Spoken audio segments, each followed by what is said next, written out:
Despite how many relevant dark types there are in Regulation E, and the fact that there are only continuing to be even more that continue to rise in usage, Regulation E has seen a huge uptick in Xy Spam having incredible performances at regional and international events. And today I'm going to be featuring a team that ended up going to the top 4 at the Brisbane Regional. This team not only features Xy Spam, but also an incredible Lilycole core that proves to be terrifying, especially when you take it to the in-game ladder, and is probably one of the best 2-2-2 teams that you could be using right now. If you enjoy this content and want to see more Regulation E on the channel, leave a like in the video and subscribe for more, and consider also signing up for the Cudgel Cup, which we're having another tournament for tomorrow at 6 p.m. EST. Signups will be linked in the description below, as well as the WBG server we'll be hosting this out of, and the limitless link to join, and it should be a lot of fun. I'll be streaming my run on the channel as well at 6 p.m, and yeah, I hope to see you guys there. With that said, let's break down the team today. Starting off, of course, we have a Timid Choice Scarf Regidrago, which is just max speed, max special attack. I'm assuming for other Pokemon around that base 80 range that might be running Choice Scarf. I know it creeps things like Dragapult as well.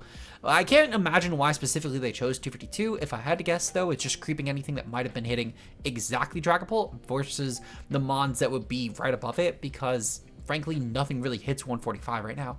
Meanwhile, a lot of stuff does hit that 143 number still, so realistically, that's probably why. They're just going max speed as a safety net here. If you notice as well with a lot of these spreads in particular, a lot of them do lean on the safer end, so keep that in mind, of course, as we progress. In general, though, Regidrago is great at clicking dragon moves, and this spread in particular capitalizes on that very much so, with Dragon Pulse being a nice option as a really safe single target option, with Draco Meteor being if you want to lean heavily into damage. Dragon Energy is a great stab option as this functions similar to Eruption, and it takes great use out of the Choice Scarf as well as the Dragon's Maw for getting off a really fast Dragon type move in a very lacking meta for Fairy types and Steel types. Moving on, of course, we do have the first member of our Xy Spam core being Indeedee, with the strong Rocky Helmet and a max Phys Def spread. Indeedee takes advantage of a lot of physical attackers, especially things like Shinpao, and with a Tera Fire typing as well, you can get around things like Ice Spinner and turn that into a resisted hit, whereas a lot of other common Indeedee Tera types at best make it a neutral one, and at worst end up turning it into a super effective attack, with Tera types like Tera Grass being especially vulnerable to this. Overall, though, this is just typical support Indeedee, and it partners really well with our Armarouge, which runs a Life Orb here. Now, I will say, if the creator finds this video, I recommend trying to find a little bit different of a spread for that HP number, because this spread actually hits exactly 180. I'm assuming they know this, obviously. I'm not trying to tell the person who built this team how to use it. They made top 4 for a reason, but hitting exactly a Life Orb number just, in my opinion, doesn't exactly seem the most optimal, but again, regardless, this team clearly pulls results, and you guys will see that later in the video, of course. But regardless, the Trick Room Armarouge deals a ton of damage with Expanding Force as well as Heat Wave, and overall proves to be a very strong nuisance to most teams in the ladder with that Life Orb item, making a great partner for Indeedee. With the Ursaluna, of course, this proves to be a great Steel type breaker for both the Armarouge clicking Expanding Force as well as Regidrago, and while both do have means of handling Steel types, having a dedicated option with Headlong Rush is never a bad thing. Ursaluna is also just a really good physical option for this team because it was lacking in physical Pokemon up until this point, and with Tera Ghost you're able to get around a lot of common checks to Ursaluna such as Iron Hands, and even just having a means of stopping Fake Out without having the Psychic Terrain being up is still really important here. Overall, Ursaluna is just a really good breaker, and it proves to be an extreme menace even to this day in Regulation E. Going to our next partner, we do have the Lilycole core, of course, to go over, with our first member being Torkoal, running a Charcoal item to help boost its fire stabs, and with Tera Fire this proves to be an offensive menace.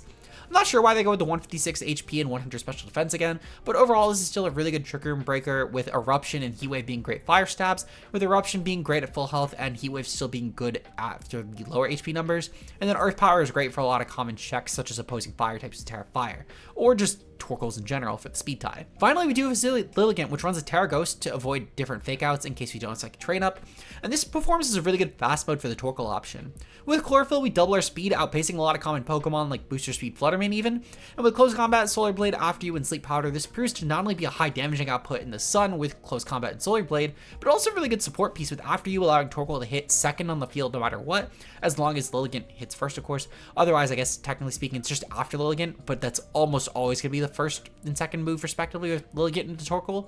And then you have Sleep Powder is a great way to just enable Pokemon like Torkoal and Armarouge to not have to take attacks from other Pokemon on the field. The Reynolds is going to be on screen here, as well as the link in the description below to the team itself. And with that said, hopefully you guys enjoyed, and let's get into the battles. All right, and we're here with our first game of the team. I'm looking forward to getting to use this. It's been a while actually since I've used Lilycole, and this happened to do really well. And it honestly, it just seemed like a very fun team. A very Reg D-esque, which was a time before Ogerpon, I guess. I don't know. Realistically, the meta basically full 360 back to Reg D, if I'm going to be honest. So, yeah, this should be a pretty interesting matchup, though. Realistically, it looks like we're actually taking on, I believe this is Riley Factura's team, if I remember correctly, or something very close to it. Frankly, it has been too long since I've been on ladder, I'm going to be honest. But this team should be pretty good. I will say this is definitely not going to be a Lilycole game, that's for sure. With options like Kingambit, as well as, well, Kingambit 1 is just really threatening. I do need to have my Psy Spam up for that, or at minimum Indeedee, I feel like is a good mon for that. But more importantly, the Torn with Tailwind just kind of makes this almost an irrelevant core, since the combination of Torn and Fluttermane can be really problematic for Lilycole. Or at least it creates enough 50-50s to where I need to be concerned. No, actually, I don't ever really need to fear Lilycole. I need to play a little more cautiously with Torkoal, but I think it's kind of fine. I'm going to bring Regidrago, and then I think my final mon is Indeedee. Indeedee can still be a nice option to set Trick Room. I don't think I need the Psy Spam component, though, frankly. With Kingambit being, like, the problem child of the matchup, quote-unquote, I would rather not. Ursaluna could have maybe came for that, to be fair, but I don't really think that Armarouge solves that issue. Maybe it could be helpful, but I don't really think it solves the issue. Laners can Gambit. Okay, so they don't lead with Tailwind, which actually means this is a very good lead. This actually means this is a phenomenal lead, because now my opponent can't really do a lot to stop this, and in particular, I do have a couple plays that are actually very good for me. For one, probably my best play here is actually to just go for a Heat Wave here. What the Heat Wave will do in particular with the Tera Fire is actually probably not. I could maybe actually just bank on a Protect this turn and then going for something like Sleep Powder here into the Kingambit. Though frankly, I think I actually have a little bit better of a play, which is instead going to be to go for Tera Fire Heat Wave. I kind of talked myself out of it. Initially, I was going to go for the Sleep Powder and try and predict around a Sucker Punch here. But frankly, just going for Close Combat plus Heat Wave should account for any sort of defensive Tera from Kingambit this turn. Plus, Tera Fire Torkoal is still, objectively speaking, a really strong pick here, since it'll force, if they don't go for Tera Ogerpon, they don't really have a great check to this thing, actually, unless they're Tera Fire Gambit. And even Tera Fire Gambit can get positioned to potentially lose on the following turn. Also, just going for a raw attack on my Lilligant should just allow myself, one, a single target Heat Wave, which is pretty cool. But two, also, it just allows any sort of Kingambit Tera to be played around, since something like Tera Flying, for example, can still get hit with Heat Wave. Obviously, the close combat's still really strong. Frankly, I could have went for After You here, but I'm still kind of okay with that.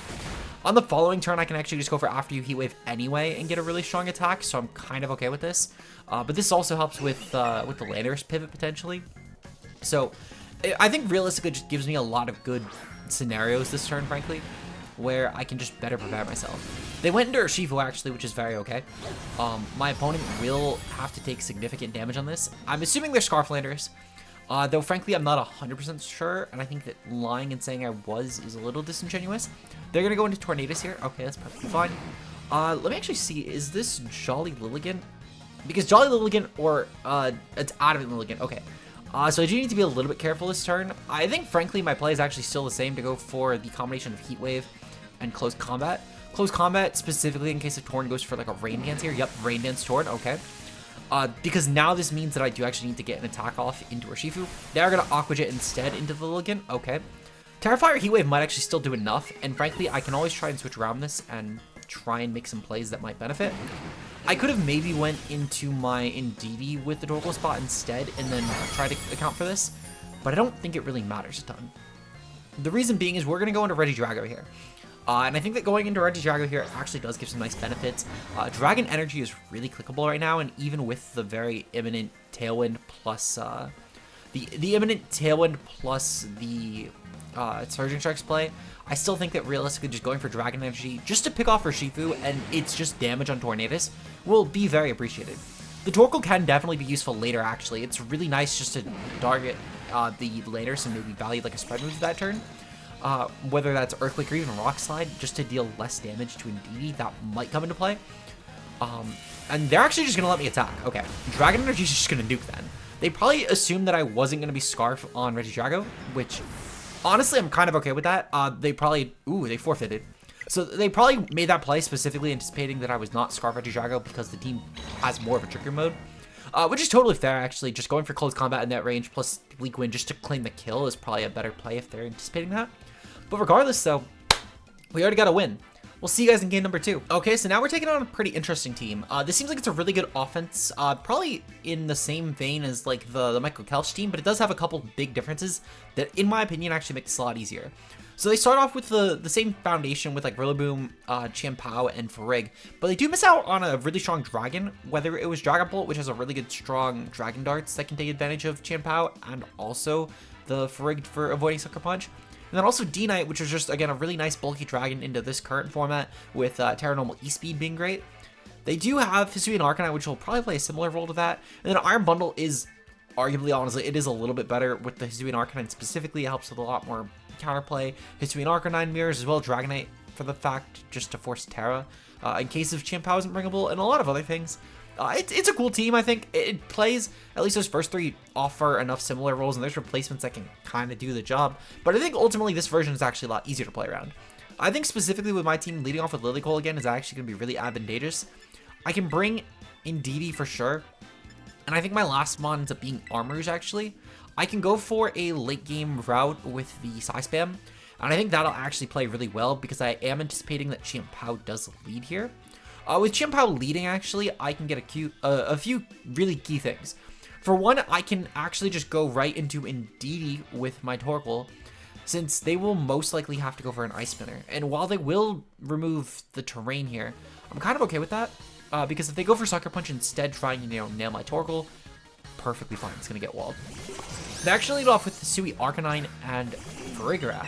Now, this is also really okay, actually. What I can proceed to do here is just go for an Earth Power. Actually, I'll probably go for Protect on Torkoal, and then I'll go for a Close Combat on Hisuian Arcanine, because I might actually Tera the Lilligant on the following turn.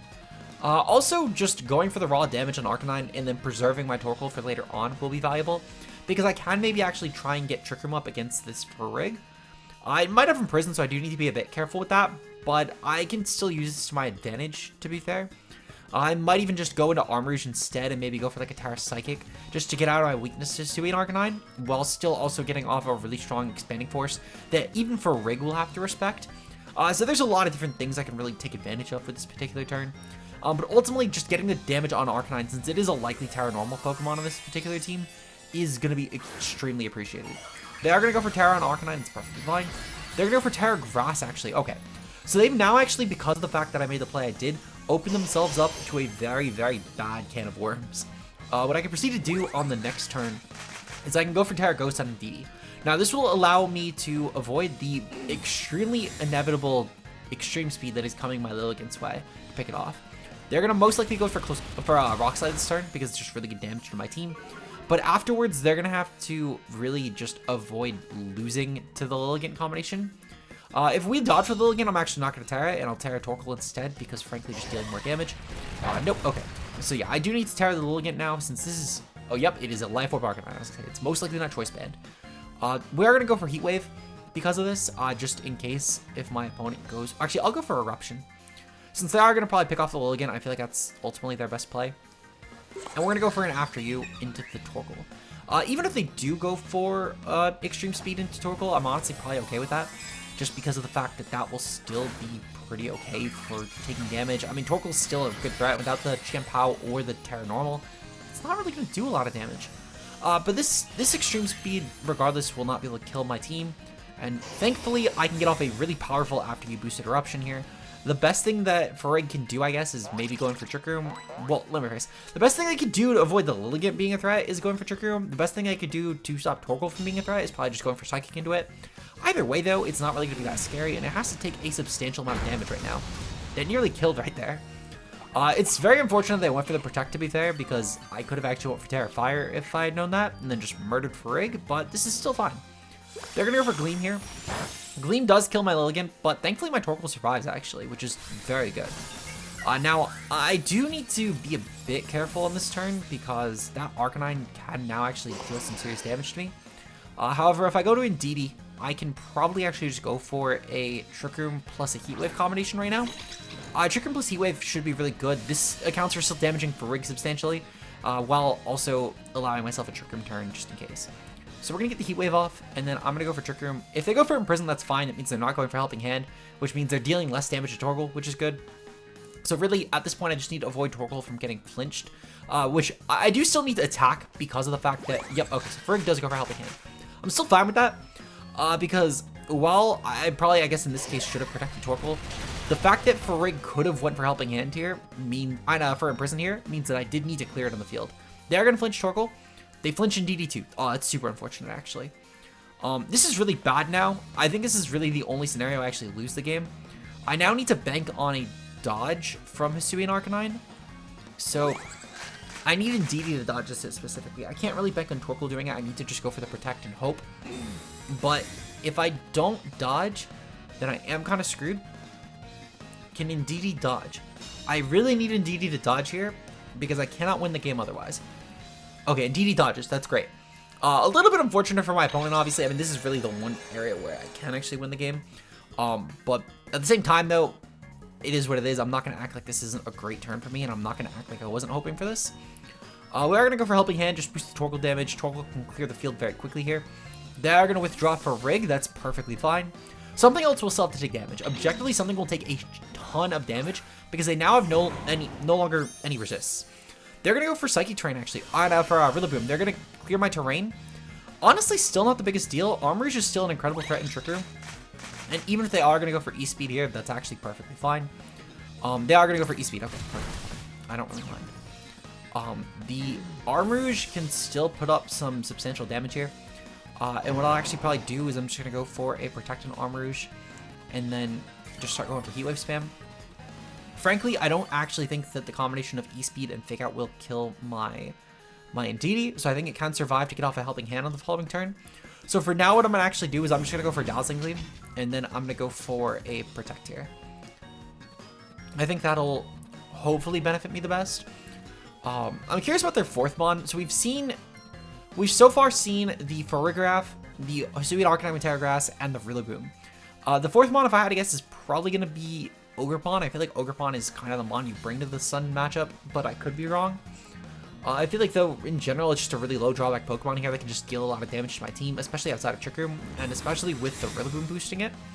But I guess Pow isn't bad either. Pow is actually still really good here. They are going to go for Fake Out into Armarouge, that's perfectly fine. And then they are going to probably go for the E-Speed into the Armarouge as well. Yep, okay, perfectly fine. I'm going to proceed to go for the Follow Me on Indeedee here. Specifically because I feel like that just drawing that E-Speed just to preserve Armouge's health is going to be immensely valuable. And also just forces Arcanine to take more chip damage in case of, let's say I miss a Heat Wave. Not that I want to manifest that, but in case I do, I should still be kind of prepared. So we are going to go for Follow Me here. And there's nothing that my opponent can switch in that would comfortably take this hit, especially not with the Sun up.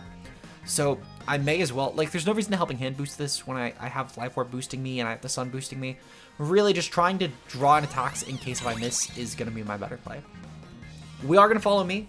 My opponent is going to proceed to go for Extreme Speed. Perfect. Okay, so Arcanine now has to take helmet damage, which is great. Rillaboom probably went for a U-turn this turn, if I had to guess, which I'm very fine with that. Arcanine fainted, actually, so in case, even if this is like an AV Rillaboom, I can still get off a really strong hit into that, and it'll just deal even more damage because of the fact that it's single target now. Heat Wave will land, and that is going to... Ooh, just barely. Okay, not bad. If they went for Stomping Tantrum, then I'm kind of glad. They went for U-turn, actually, so they're going to die to Helmet, which is amazing for us, actually. That's very good for us. Now, I will say if Chien-Pao is the last Pokemon here, because I did lose Indeedee this turn, that could actually maybe be the thing that decides the game. However, at the same time, I did still need to make this play. Because frankly, one, they probably U-turn into Indeedee anyway. I don't know if I took that necessarily. And more importantly, point number two is that depending on the play that my opponent made, like if they went for high horsepower, that could have been a very bad play. Now they have Ogerpon as the last one, which actually gives me some hope. I think we have 2 turns of Trick Room left, which should be good. Now they do have Flash Fire, but frankly, I don't think it matters a lot. We have 1 turn of Trick Room left. Okay, that's fine. I think I'd just go for Heat Wave in all honesty. If they go for Spiky Shield and Ogerpon, so be it. It's not really a huge concern of mine because I don't really need the speed advantage. I'm either going to kill Ogerpon or I won't. And that's really just what it has to be here. I guess it's either I kill Ogerpon or I don't. They're going to go for Spiky Shield. That's fine. I mean, they do force a Life Orb chip at the very least, but I still get Grassy Terrain recovery anyway, so I'm kind of okay with this. They do Imprison the Farig. Now, I'm assuming this was for Psychic, which I'm very okay with the fact that I don't have to click Psychic here because, again, my move of choice is Heat Wave. Heat Wave is going to go off. Frigg should die. Yep, okay, perfect. Frigg does die. I'm probably just going to go for a Protect, solely just to milk the last of the Grassy Terrain recovery. This does, I guess, have some downsides, but frankly, they've already burned Tera. Again, if they have coverage, they have coverage for me. We're just going to go for Protect here. Again, I don't really think there's a huge downside to this. They have Spiky Shield, they probably have Sword Stance and then Dual Stab, and I don't see the Dual Stab really KOing me. They're going to go for... Oh, they do have Stomping Tantrum. Okay, then I'm kind of glad I made this play. Okay.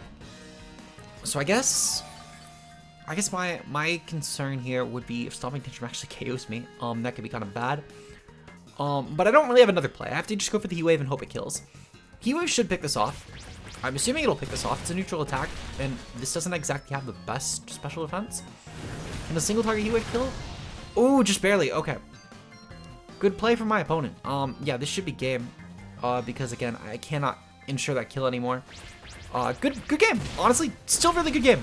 You know, we lost, but sometimes it just happens. And realistically, I mean, my opponent just played really well, and they had a pretty good team. Like, again, sometimes it just happens. Regardless, though, we're going to get another match. We'll see you guys in just a moment. All right, and we have yet another game where we're taking on a team consisting of Tauren, Heatran, Dragonite, Fluttermane, Chien-Pao, and Amoonguss. It seems a lot more like a balanced team, but I will say that the Dragonite definitely does help with a lot of the damage output here. We'll definitely need to be a bit careful, but I think our Psy Spam actually goes super well into this. I do just need to get a lead that could get around Chien-Pao potentially, as I think it'll be a really aggressive way to stop the Psy Spam. So what I'm actually going to do is I think I'm going to lead off with the Torkoal Lilligant. And then I think I'm going to backline... Well, actually, no. I don't think I can backline Psy Spam if I do that. Yeah, because I think I need to get up Trick Room immediately is the issue. Which I don't think I could do with that. I could potentially try and just lead aggressively and then clean with Trick Room. Which in that case, Ursaluna actually could be a really good cleaner for the end game as well here. I haven't shown off Ursaluna. Why not? I think this could be really good. And I think realistically, the Ursa and Indeedee combination does kind of destroy this team, because they don't have a great check to both normal and ground. So I'm looking forward to seeing what they're going to end up actually being able to do here. I think ultimately this combination should be able to put in some decent work though. So good luck and fun to my opponent. They're going to lead off with Chien-Pao and Fluttermane. Okay, Chien-Pao Fluttermane is perfectly fine. I'm a little bit worried about booster speed on Fluttermane, but if it's special attack, it will objectively not outpace us, so we can hopefully rest easy. The Photosynthesis is activated, and they're going to be speed boosting. Okay. So we do need to be a bit careful now. However, it's still not the end of the world here. What I can proceed to do is I can go for Protect here, and then I can actually just go for a Solar Blade right into Fluttermane, which I'm assuming will just try and break my Focus Sash this turn. If they do, then that's amazing, since I'm doubting that they're a Focus Sash Fluttermane, and if they are, that's also just really good information here. I think this is either Specs or Booster Energy, though. If it's Booster Energy, so be it. There wasn't really much we could do to get around that, since Chien-Pao could potentially just break my Sash anyway. But I do need to be a bit careful regardless on this particular turn. If I can clear the Fluttermane, that does help with a lot with the potential 50-50s for later turns. And again, I assume that they are going to play around as if I'm going for more of an After You or a Sleep Powder this turn, less so the offensive play. They are assuming the Torkoal was the attacker here. That is amazing for us. This Solar Power also outpacing on the Fluttermane is really good.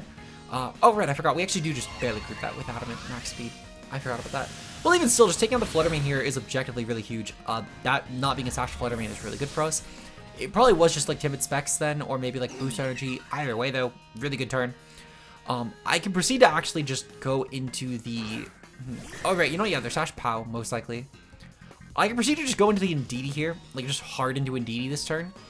And then I can go for a close combat into the Chien-Pao. Now, even if it is Focus Sash, I'm kind of okay with that, because I can pick it off on the following turn very easily. They're most likely going to go for Sucker Punch plus Extreme Speed here. They might even just dual target Lilligant. Oh, they're going to disconnect. Oh no, they probably disconnected immediately when seeing Indeedee. Okay, so for our actual final game of the day, we're taking on a Weezing team. Now this one's Galar though, which is kind of interesting. Typically on the ladder, you'll actually find the regular Weezing, just because of the fact that it's... I don't actually know why people run regular Weezing over Galar. If you know the answer, let me know down below. I'm pretty sure though that frankly, I feel like that Galar Weezing just has more advantages. Maybe it's just not wanting to fairy stack? I don't actually know. I don't actually know the answer. Regardless though, we're taking on a fairly interesting team. It just feels like really standard Weezing balance. It's probably Proto Moon as the lead with Weezing, if I had to guess. This kind of shits on my team, actually. I can't lie. Really shits on the team. We're going to be very careful here. Very careful indeed. I think looking at the team, that my best lead is probably still Indeedee Armarouge. Indeedee Armarouge can do a decent job at potentially shutting down the Weezing combination. Yeah, I feel like it still might be my best play. And then just going with, what Tera is the Regidrago, actually? That might be a good lead. Tera Regidrago, this is Tera Dragon. Okay, so that's not my lead at all. We're gonna go with Ursaluna and Torkoal in the back. I'm gonna just try and set up Trick Room, and I think that that can be a win con here, potentially. The Regidrago would have been really good to bring if it had like a Tera Steel. I think Tera Steel could have been really good, but I know this is leaning heavily into damage, and frankly, it doesn't need a defensive Tera type in this team. Also, it seems like a lot of these Pokemon went for more offensive Tera types. Like we can see, really the only defensive Tera types are the Lilligant, Ursaluna, and Indeedee here. Okay, they do a lot of Weezing Moon, it's perfectly fine. They're gonna definitely be Photosynthesis and Booster Energy on the Roaring Moon, which is perfectly fine. I think my goal is to try and draw in the Trick Room. Well, draw in the attacks will follow me here. Because I need to stop my opponent from doing any shenaniganry. Now, I can Tera Fire. I don't know. I mean, I could actually maybe justify burning a Tera here. So burning a Tera means that I can keep the Indeedee alive, but I don't know if I really need to. Actually, no, Tera Fire is kind of clutch. I think getting the Gleam turn on the following turn is really good for us. We're going to go for this, and then I'm going to go for Weezing and just try and nail the Weezing with Expanding Force. If they go for Tera on Weezing that's more like a Tera Dark or something, then good play. I think, frankly, they're going to try and Tera the Moon, though. Yep, they're tearing the Moon and leading his damage. Okay, perfect. They're Tera Flying. That's really good for us, because since we did go for Tera Fire, we actually have a pretty good opportunity here to potentially even just set up Trick Room and get up our Psychic Terrain, which is really nice. What I can do with this as well, I don't think that Moon will kill us if it's going for like a knockoff this turn. And I don't think that Acrobatics will kill either, I'm going to hope. Acrobatics might pick us off, to be fair, just because of the fact that it's a lot higher of a base power move. They're going to go for Protect. Oh, fuck, Protect kind of sucks. Because I think that, I mean, we'll get some good damage at the very least. But, yeah, no, this is going to be pretty bad. They're going to go for Knockoff. Okay, Knockoff does still get some serious damage off, thankfully. And we can at least... Yeah, I'll have to go for Trick Room. I kind of wish I went for Trick Room, actually, now that I'm thinking out loud. But this still should be fairly doable, thankfully. They do see that I'm attacking the Weezing just outright. So I could maybe use this to my advantage and go for a Follow Me here plus a Trick Room. And I think that could work. I don't think they'll immediately go for like a Taunt into my Armarouge. If they do, that's fine. That's a good play. But I don't know if they're going to immediately go for the Taunt into Armarouge. I think they might instead see me going for Expanding Force instead into Weezing as trying to win with Lilycole. Which, if that's what they're reading it as, that actually works out really well in my favor. But I don't know why I didn't just try and capitalize on the Follow Me from full health and then go for Trick Room. I think that was actually a really bad play on my part. But I don't know. I still think we can definitely pull back. But I can't lie, I just didn't think Weezing would run Protect. I didn't know it was a mon that ran Protect this day and age. They are going to go for another Acrobatics. That will definitely kill my Indeedee here, which is unfortunate, but it still is what it is. As long as Weezing doesn't click Taunt, this is actually still fairly winnable. If Weezing clicks Taunt, I am kind of screwed. But Taunt protects. I'm curious what the last moves would even be. They're going for Toxic Effects. Okay, so they're kind of batshit, but they'll proc Ursaluna Guts on the following turn, which is kind of clutch. I am just going to go right into the Torkoal here. I think the Torkoal just going for Heat Wave and then just going for dual Heat Wave is pretty good. I think it actually is very fine for me, to be honest. I could also actually... Oh, you know what I could do? I'm going to go into Ursaluna. Because Facade will still actually take advantage of this. And I can just nail the Roaring Moon right now. Because of the fact that I'm not worrying about the burn, I don't... Like, well, actually, I guess the burn still would be fine, to be fair. I think Facade ignores that regardless. Well, actually, no, Facade doesn't ignore that. It's only the Guts that ignores that. Okay, so this is perfect. Yeah, I can just nail the Roaring Moon this turn pretty immediately. They've actually set me up in a perfect position. My opponent now gave me a great turn to just kind of kill both their Pokemon. And thankfully, I can still just kill the Weezing with Expanding Force, most likely. I mean, this is still a Poison type. I can't imagine it's going to, like, take that hit. But, yeah, I think we can actually get off a dual kill right here. Or at minimum, we can kill the Roaring Moon if they don't Protect. Perfect, okay. So Roaring Moon will drop. Amazing. That is absolutely amazing. We now gain back our Guts, which means that we're going to deal substantial damage to my opponent's team. And even with a Landorus in the back, they're still going to get mauled by the Facade. So I'm perfectly okay with this. They are going to also lose Weezing, which is great. That means that now Weezing being gone, we can get our Guts back. And we also, of course, we still have the Armarouge, which is just, it's nice to have the Armarouge just, you know, getting, well, actually, I guess this one wouldn't really matter. It's more so for Torkoal, frankly. With the Torkoal support, we can definitely get off a lot of just benefits to our team. They're going to bring in Fluttermane. If they have Iron Hands in the back, I do need to be a bit careful, but if they don't have Iron Hands, I'm kind of set. Frankly, either way, my play is to actually just dual target into the Fluttermane spot. Okay. So my play is just to go for a Headlong Rush here, and then to go for a Heat Wave this turn. Actually, no, my play is to go for a Protect this turn, because I can keep Armarouge around, which is still a really good piece for my team. And then not only this, but the Headlong Rush just into the Fluttermane will be immense damage. And even if they do target my Ursaluna with the Fake Out here, I'm kind of okay with this. Ursaluna should regardless underpace the Iron Hands, which is really good for us, and I can avoid partner, okay, yeah, so they do go for that. I should actually probably click Earthquake, to be fair, just dealing damage on the Iron Hands, but that's still fine. Ooh, they kill. Okay, that's not good. Thankfully, though, my Torkoal will come in. I still have Trick Room up, and I can get off a really good Eruption plus Heat Wave combination here. With the Sun Boost, this should now be immensely powerful, and they can't really stop that, which is very good for us. We'd also scout what Photosynthesis boost that Fluttermane is going to be, which I'm going to assume it's going to be Speed on this team. Again, I feel like Speed is just really good in the current format as well as on that particular archetype. They're going to be Speed. Okay, perfect. We are just going to go for an Eruption here. They can't defensively Tera around it. We are just going to go for Heat Wave here. Again, they can't defensively Tera around it. They can potentially go for a Protect and Fluttermane, which is perfectly fine, but the Iron Hands will still take so much damage from this dual combination that I'm not too concerned. Fluttermane is going to have to take this, which is amazing for us. The Heat Wave should pick it off as well, which is great. They'll Thunder Punch, that's fine, it does not kill. And then Heat Wave does go off, that at least picks off Fluttermane, Iron Hands will take it. But I can now just go for Earth Power plus Expanding Force, and Iron Hands guarantee loses the game, which is great because now they have there's no move that Iron Hands can click that gets around this. Even if they try and stall the Trick Room as well, my opponent's Iron Hands has proved to underpace my Armarouge, meaning that guarantee one of these Pokemon picks it off before it can even click Earthquake if it wanted to. That's going to be great. We've won the game. We ended up going 3-1 today. I did skip one game that was against a team that had no business being given attention, frankly. But we did win that one, I guess, spoiler alert. So we're 4-1 for the day, actually, which is really nice. Maybe I missed another game as well, actually, frankly. I do know, at least, though, off the games I'm remembering, we only lost one game is the point. We only lost the one game, so I'll definitely take that. Hopefully you guys enjoyed, and if you did and you learned something, of course, leave a like in the video and subscribe for more.